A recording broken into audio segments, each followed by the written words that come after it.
যেভাবে কোটা সংস্কার আন্দোলন থেকে হলো সরকার পতন, কোটা সংস্কার আন্দোলন থেকে শুরু, আর শেষটা হলো বাংলাদেশের ইতিহাসের সবচেয়ে ভয়াবহ স্বৈরা শাসনের পতনের মাধ্যমে।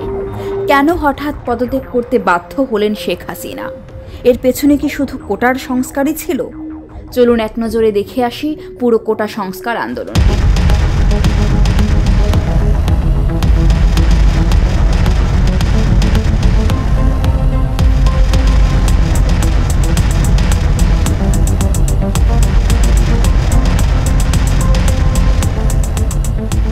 1972 সালে বাংলাদেশে সরকারি চাকরির ক্ষেত্রে প্রথম কোটার প্রবর্তন করা হয়। 2018 সাল পর্যন্ত সরকারি চাকরির ক্ষেত্রে মোট কোটা ছিল 53%, যার মধ্যে মুক্তিযোদ্ধা কোটা 30%, নারী কোটা 10%, জেলা কোটা 10%, ক্ষুদ্র জাতিগোষ্ঠী কোটা 5% ও প্রতিবন্ধী কোটা 1%। তবে সমস্যা যেটা হয় তা হচ্ছে বেশিরভাগ চাকরি প্রত্যাশীদেরই ছিল না কোনো কোটা, অর্থাৎ তাদের সবার প্রতিযোগিতা করা লাগতো মাত্র 44% সিটের জন্য। এই বৈষম্যের কারণে 2018 সালের জানুয়ারি থেকে ঢাকা বিশ্ববিদ্যালয় সহ দেশের প্রায় সবগুলো পাবলিক বিশ্ববিদ্যালয়ের শিক্ষার্থীরা আন্দোলনের রাস্তায় নামে। তাদের দাবি ছিল কোটা সংস্কার করা, যেন মেধার ভিত্তিতে নিয়োগের সুযোগ করা হয়। এছাড়াও তখন সরকারের বিরুদ্ধে এই অভিযোগও উঠে যে এ কোটার ব্যবহার করে সরকার তার অনুগত লোকদের সব খাতে বসাচ্ছে, যেন সব ক্ষেত্রে আওয়ামী লীগ সরকারের নিয়ন্ত্রণ থাকে।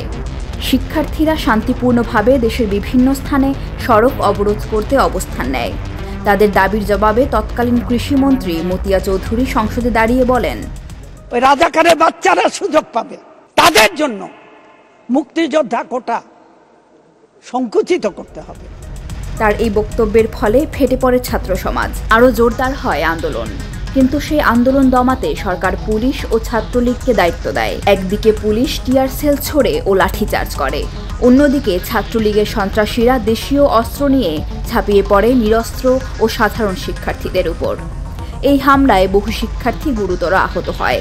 সামাজিক যোগাযোগ মাধ্যমে হামলার ভিডিও ছড়িয়ে পড়ে দেশ বিদেশে। সরকার ফেসবুক সহ বেশ কিছু সামাজিক যোগাযোগ মাধ্যম বন্ধ করে দেয়, কিন্তু ইতোমধ্যে এই হামলার ঘটনা আন্তর্জাতিক গণমাধ্যমের নজর কাড়ে। Discriminatory quotas in government services. এবং অনেকটা চাপে পড়ে তৎকালীন প্রধানমন্ত্রী শেখ হাসিনা কোটা প্রথা বাতিল করে দেন এবং শেষ হয় আন্দোলন। 2018 সালের 4 অক্টোবর কোটা বাতিল করে প্রজ্ঞাপনও জারি করে সরকার। এরপর কেটে যায় 6 বছর। 2024-এর নির্বাচন শেষে চতুর্থবারের মতো সরকার গঠন করে আওয়ামী লীগ। শপথ নেয়ার 6 মাসের মাথায় 5 জুন 2018-তে জারি করা প্রজ্ঞাপন বাতিল করে দেয় বাংলাদেশ সুপ্রিম কোর্টের হাইকোর্ট বিভাগ এবং কোটা পুনর্বহাল করা হয়। ফলে আবারও ফুঁসে ওঠে ছাত্র সমাজ। এবার বৈষম্য বিরোধী ছাত্র আন্দোলনের নেতৃত্বে সারা দেশের পাবলিক বিশ্ববিদ্যালয়ের ছাত্ররা রাস্তায় নামে। এবারও তাদের দাবি কোটা সংস্কারের। সরকারের বেশ কিছু মন্ত্রী বলেন তাদের দাবির পক্ষে সুপ্রিম কোর্টে আপিল করা হয়েছে এবং বিষয়টি প্রক্রিয়াধীন রয়েছে। শিক্ষার্থীদের ধৈর্য ধরতে বলেন তারা। শুনানির দিন ধার্য করা হয় 7 আগস্ট। কিন্তু ছাত্রদের বুঝতে বাকি ছিল না যে এটা সরকারের একটা কৌশল কোটা পুনর্বহাল করার, কারণ বিচার ব্যবস্থা থেকে শুরু করে প্রশাসনের সব ক্ষেত্রই আওয়ামী লীগ সরকারের অনুগত। তাই তাদের দাবি ছিল সংসদে আইন পাশ করে কোটা প্রথা সংস্কার করা। 2024 সালের 14 জুলাই চীন পরবর্তী সংবাদ সম্মেলনে শেখ হাসিনা আন্দোলনকারীদের রাজাকারের নাতিপুতি বলে অভিহিত করে। তার মানে কি মুক্তিযোদ্ধা সন্তান নাতিপুতিরা কেউ মেধাবী না? যত রাজাকারের বাচ্চারা নাতিপুতি হলো মেধাবী, তাই না? তার এই বক্তব্যের প্রতিক্রিয়ায় সেদিন রাতেই উত্তাল হয়ে ওঠে ঢাকা বিশ্ববিদ্যালয়, জাহাঙ্গীরনগর বিশ্ববিদ্যালয় সহ দেশের প্রায় সব পাবলিক বিশ্ববিদ্যালয়ে। শিক্ষার্থীরা স্লোগান দিতে থাকে, তুমি কে, আমি কে, রাজাকার রাজাকার, কে বলেছে স্বৈরাচার স্বৈরাচার। শিক্ষার্থীদের এই স্লোগানকে ইস্যু করে একে একে উস্কানিমূলক বক্তব্য দিতে থাকেন আওয়ামী লীগের সাধারণ সম্পাদক এবং সড়ক পরিবহন ও সেতুমন্ত্রী ওবায়দুল কাদের, শিক্ষামন্ত্রী মহিবুল হাসান চৌধুরী নওফেল সহ অনেকেই। ওবায়দুল কাদের তার এক বক্তব্যে বলেন, সংস্কার আন্দোলনের কতিপয় নেতা যে সব বক্তব্য রেখেছে তার জবাব দেওয়ার জন্য ছাত্রলীগ সহ যারা তাদের এই আত্মস্বীকৃত রাজাকার, যারা নিজেদের অদ্যত্বপূর্ণ মানসিকতা প্রকাশ ঘটিয়ে গত রাতে, তার জবাব তারাই দেবে। তার এই উস্কানিমূলক বক্তব্যের পর সভাপতি সাদ্দামের নেতৃত্বে দেশীয় অস্ত্র নিয়ে ঠিক 2018-এর মতো এবারও সাধারণ শিক্ষার্থীদের উপর হামলে পড়ে ছাত্রলীগ। লাঞ্ছিত করা হয় নারী শিক্ষার্থীদেরও। তবে এবার আর শিক্ষার্থীরা চুপ থাকেনি, তারাও পাল্টা প্রতিরোধ করে তোলে। সাধারণ শিক্ষার্থীদের প্রতিরোধের মুখে বিশ্ববিদ্যালয়ের হল ছেড়ে পালাতে শুরু করে ছাত্রলীগের নেতাকর্মীরা। একে একে দেশের প্রায় সব পাবলিক বিশ্ববিদ্যালয়কে ছাত্রলীগ মুক্ত ঘোষণা করে সাধারণ শিক্ষার্থীরা। ছাত্রলীগের চেষ্টা বিফলে গেলে মাঠে নামে পুলিশ। তারা শিক্ষার্থীদের উপর লাঠিচার্জ করে, টিয়ারশেল নিক্ষেপ করে, এমনকি ছড়া গুলিও চালায়। একে একে সব বিশ্ববিদ্যালয় পরিণত হয় রণক্ষেত্রে।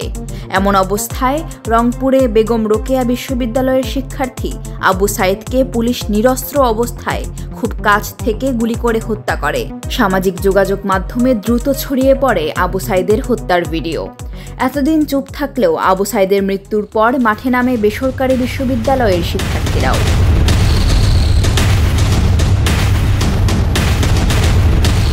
শুধু বেসরকারি বিশ্ববিদ্যালয় নয়, সারা দেশের স্কুল ও কলেজের শিক্ষার্থীরাও যোগ দেয় আন্দোলনে।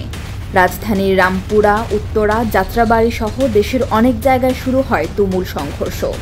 17 তারিখও ইস্ট ওয়েস্ট, MIST, ব্র্যাক বিশ্ববিদ্যালয় ও ইম্পেরিয়াল কলেজের ছাত্রসহ সারা দেশে অন্তত 10 জন নিহত হয়। পরদিন অর্থাৎ 18 জুলাইও চলে সংঘর্ষ। রামপুরায় বিটিভির ভবনে ধরিয়ে দেওয়া হয় আগুন, হেলিকপ্টার থেকে ছোড়া হয় গুলি। একের পর এক খবর আসতে থাকে ছাত্র হত্যার।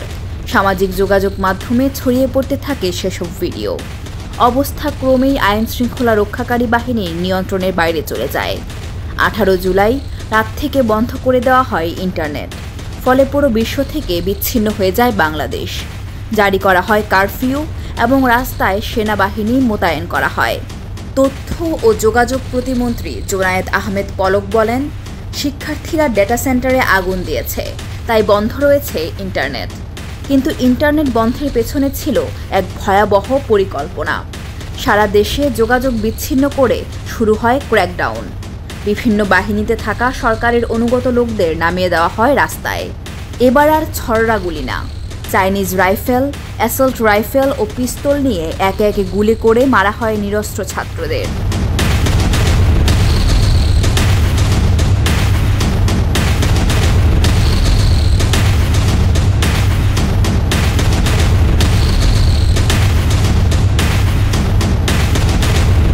শিক্ষার্থীদের বুকে ও মাথায় টার্গেট করে চালানো হতে থাকে গুলি।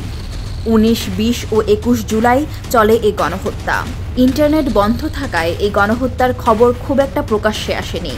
কিন্তু 23 জুলাই ব্যবসায়ী ও আন্তর্জাতিক গণমাধ্যমের চাপে ইন্টারনেট চালু করতে বাধ্য হয় সরকার। তবে বন্ধ থাকে ফেসবুক, হোয়াটসঅ্যাপ সহ বেশ কিছু সামাজিক যোগাযোগ মাধ্যম। কিন্তু VPN-এর কল্যাণে সামাজিক যোগাযোগ মাধ্যমে একে একে প্রকাশ পেতে থাকে নৃশংস গণহত্যার ছবি ও ভিডিও। শুধু তাই না, প্রতি রাতে দেশের বিভিন্ন এলাকায় লাইট বন্ধ করে ব্লক রেড চালিয়ে আন্দোলনের সাথে জড়িত শিক্ষার্থীদের তুলে নিয়ে যায় পুলিশ। কারোরই আর বুঝতে বাকি থাকে না কেন ইন্টারনেট বন্ধ করা হয়েছিল। এরই মধ্যে তৎকালীন ডিবি প্রধান হারুন আর রশিদ বৈষম্যবিরোধী ছাত্র আন্দোলনের 6 সমন্বয়ককে নিরাপত্তার অজুহাতে ডিবি কার্যালয়ে আটকে রাখে এবং একটি লিখিত বক্তব্য পাঠ করায়, যাতে বলা হয় তারা সব আন্দোলন প্রত্যাহার করছেন। কিন্তু শিক্ষার্থীরা বুঝে ফেলে এই বক্তব্য জিম্মি করে আদায় করা, তাই তারা আন্দোলন চালিয়ে যাওয়ার ঘোষণা দেন। শেখ হাসিনার ক্ষমা চাওয়া, স্বরাষ্ট্রমন্ত্রী ও সাধারণ সম্পাদকের পদত্যাগ এবং সকল হত্যাকাণ্ডের বিচার সহ 9 দফা দাবি প্রস্তাব করেন শিক্ষার্থীরা। এদিকে শেখ হাসিনা একে একে বিটিভি ভবন, ভাঙচুর হওয়া মেট্রো রেলের স্টেশন পরিদর্শনে গিয়ে কান্না করেন, যা শিক্ষার্থী, অভিভাবক এবং শিক্ষকদের মধ্যে জন্ম দেয় চরম ক্ষোভ। তারা বলেন, এতগুলো মৃত্যুর চেয়ে মেট্রো রেল আর বিটিভির মূল্য বেশি। একে একে রাস্তায় নেমে আসেন মাদ্রাসার শিক্ষার্থীরা, অভিভাবক, শিক্ষক, অভিনয় শিল্পী, ব্যান্ড তারকা সহ সর্বস্তরের মানুষ। এমনকি আন্দোলনরত শিক্ষার্থীদের পাশে দাঁড়ান রাজধানীর রিকশা চালকরাও। সরকার চাপে পড়ে আশ্বাস দেয় যে সকল হত্যাকাণ্ডের বিচার করা হবে এবং আটক 6 সমন্বয়কদের ছেড়ে দিতেও বাধ্য হয়। নিহত শিক্ষার্থীদের স্মরণে 31 জুলাই সরকারিভাবে শোক ঘোষণা করা হয়। সারা দেশে ছাত্র সমাজ ও সাধারণ জনগণ সেই শোক প্রত্যাখ্যান করে এবং কালোর বদলে লাল রং ধারণ করেন। 31 জুলাই সম্পূর্ণ ফেসবুক ছেয়ে যায় লাল রঙের প্রোফাইল পিকচারে। আগস্টের 2 তারিখ বিকেলে আনুমানিক 2 লক্ষ লোক জড়ো হন কেন্দ্রীয় শহীদ মিনার প্রাঙ্গণে। সকল শ্রেণী পেশার মানুষের মধ্যে বয়ে যায় এক গণজোয়ার। অনেকে একে বলেন দেশের ইতিহাসের সবচেয়ে বড় গণ অভ্যুত্থান। সেদিনই 6 সমন্বয়ক এক দফা দাবি তুলে ধরেন শেখ হাসিনার পদত্যাগ এবং 4 আগস্ট থেকে ডাক দেন অসহযোগ আন্দোলনের। শেখ হাসিনা শিক্ষার্থীদের আলোচনায় বসার আমন্ত্রণ জানান। তিনি বলেন গণভবনের দরজা খোলা আছে। তবে পরদিনই অর্থাৎ 3 আগস্ট উত্তরা, কুমিল্লা, মুন্সিগঞ্জ সহ দেশের বেশ কিছু জায়গায় পুলিশ ও ছাত্রলীগ হামলা চালায়। সেদিনও নিহত হয় বেশ কয়েকজন। 3 তারিখ রাতেই ওবায়দুল কাদের আওয়ামী লীগের নেতাকর্মীদের নির্দেশনা দেন পরদিন থেকে প্রতি ওয়ার্ডে ওয়ার্ডে প্রতিরোধ গড়ে তুলতে। এদিকে সেনাপ্রধান জেনারেল ওয়াকারুজ্জামান এক জরুরি বৈঠকে বসেন অন্যান্য সেনা কর্মকর্তাদের সাথে। সেই বৈঠকে সিদ্ধান্ত নেওয়া হয় সেনাবাহিনী আর গুলি চালাবে না, তারা সাধারণ মানুষের পাশে থাকবে। আর এই সিদ্ধান্তের পরেই পরিস্থিতি পাল্টে যায় ছাত্রদের পক্ষে। বিভিন্ন সূত্র থেকে জানা যায় 3 আগস্ট রাতেই ডিবির হারুন বিভিন্ন সময়ে উদ্ধার হওয়া প্রায় 1500টি অবৈধ অস্ত্র তুলে দেয় ছাত্রলীগ, যুবলীগ ও আওয়ামী লীগের নেতাকর্মীদের হাতে।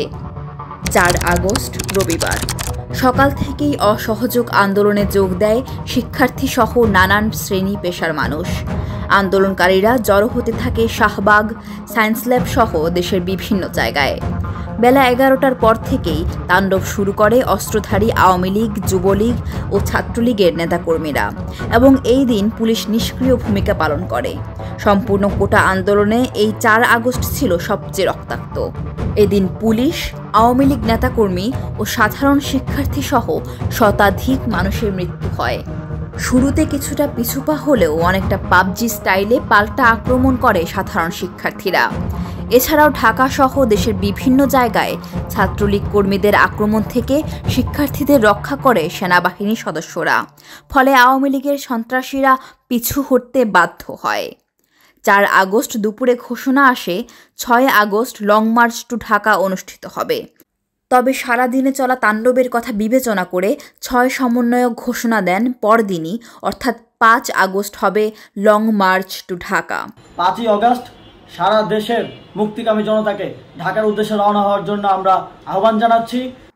আরও ঘোষণা আসে যদি সরকার আবার ইন্টারনেট, মোবাইল নেটওয়ার্ক বন্ধ করে দেয় অথবা 6 সমন্বয়ককে যদি হত্যা বা গুমও করে ফেলে, তবুও যেন এই লং মার্চ অব্যাহত থাকে। তারা সারা দেশের সাধারণ জনগণকে সেদিন রাস্তায় নেমে আসার আহ্বান জানান। তাদের আহ্বানে সাড়া দিয়ে রাতেই ঢাকার দিকে যাত্রা শুরু করে মানুষ। যে যেভাবে পেরেছে, কেউ ট্রাকে, কেউ সিএনজিতে, তবে অধিকাংশই পায়ে হেঁটে আসতে থাকেন ঢাকার দিকে। এদিকে 5 আগস্ট সকাল থেকেই থমথমে ছিল রাজধানী ঢাকার পরিবেশ। সকাল 10:30টায় শিক্ষার্থীরা শহীদ মিনারে জড়ো হওয়া শুরু করলে আবারও অ্যাকশনে নামে পুলিশ।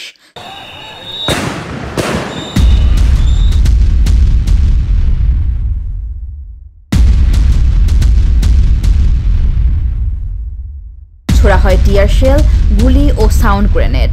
তবে 11টার পর থেকে শাহবাগে নামতে শুরু করে সাধারণ মানুষের ঢল। বঙ্গভবন ও গণভবনে বাড়িয়ে দেওয়া হয় নিরাপত্তা।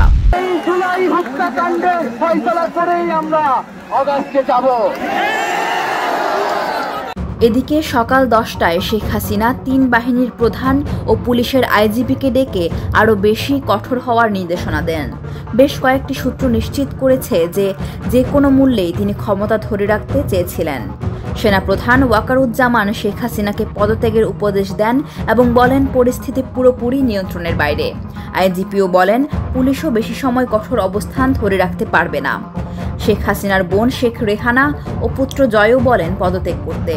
পরে তিনি পদত্যাগে রাজি হন এবং জাতির উদ্দেশ্যে একটি ভাষণ রেকর্ড করতে চান। এদিকে 11টার পর থেকে রাজধানীর যাত্রাবাড়ি, শনিরাখড়া, উত্তরা, সাভার দিয়ে কয়েক লক্ষ লোক ঢাকায় প্রবেশ করে। শাহবাগে তৈরি হয় এক জনসমুদ্র, আর সেই জনসমুদ্র যাত্রা শুরু করে গণভবনের দিকে। পরিস্থিতি ও দূরত্ব বিবেচনা করে সেনাপ্রধান শেখ হাসিনাকে ৪৫ মিনিটের সময় বেঁধে দেন।